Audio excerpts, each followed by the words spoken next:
பண்ணிட்டு ஜாலியா படம் பார்த்துக்கிட்டு இருக்காங்க தியேட்டர்ல உட்கார்ந்து. அவங்களுக்கு மனசாட்சி இல்லையா? இதே அவங்க பொண்டாட்டி பிள்ளை செத்திருந்தாக்கி இங்க இப்படி விசில் அடிச்சு தியேட்டருக்குள்ள உட்கார்ந்து இந்த அமைச்சரு படம் பார்த்துக்கிட்டு இருப்பாரா? துண்டா போட்டு உட்கார்ந்து படம் பார்த்துக்கிட்டு இருக்காரு. அவன் கோடியா கொண்டு வந்தாலும் என் கொட்டினாலும் எனக்கு தேவையில்லை.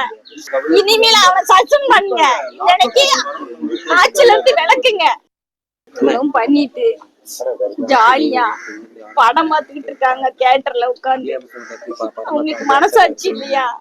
இதே அவங்க பொண்டாட்டி பிள்ளை செத்திருந்தாக்கி இங்க இப்படி விசில் அடிச்சு தியேட்டருக்குள்ள உட்கார்ந்து இந்த அமைச்சரு படம் பார்த்துக்கிட்டு இருப்பாரா? துண்டா போட்டு உட்கார்ந்து படம் பார்த்துக்கிட்டு இருக்காரு. அவன் கோடியா கொண்டு வந்தாலும் என் கொட்டினாலும் எனக்கு தேவையில்லை. இனிமேல் அவனை சஸ்பெண்ட் பண்ணுங்க, எனக்கு ஆட்சியில இருந்து விளக்குங்க.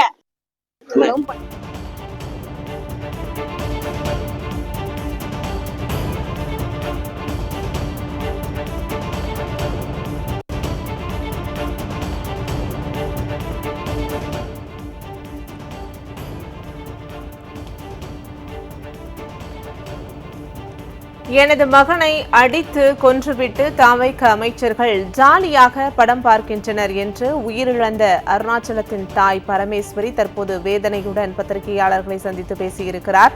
விசில் அடித்து ஜாலியாக படம் பார்க்கும் அமைச்சருக்கு மனசாட்சி இல்லையா என்று உயிரிழந்த அருணாச்சலத்தின் தாய் பரமேஸ்வரி தற்போது கண்ணீர் மல்க வேதனையுடன் செய்தியாளர்கள் சந்திப்பின் போது தெரிவித்திருக்கிறார். தாவேக ஆட்சி அகற்றப்பட வேண்டும்.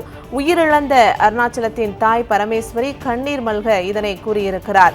பாதிக்கப்பட்ட குடும்பத்தினரை சந்திக்காமல் தூத்துக்குடியில் இருந்து அமைச்சர் படம் பார்ப்பதற்காக சென்றிருக்கிறார் என்றும் நயினார் நாகேந்திரன் விமர்சனத்தை முன்வைத்திருக்கிறார்.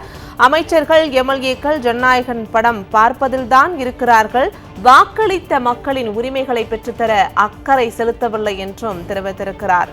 தாவேக ஆட்சியானது அகற்றப்பட வேண்டும் என்று உயிரிழந்த அருணாச்சலத்தின் தாய் பரமேஸ்வரி கண்ணீர் மல்க தற்போது தெரிவித்திருக்கிறார்.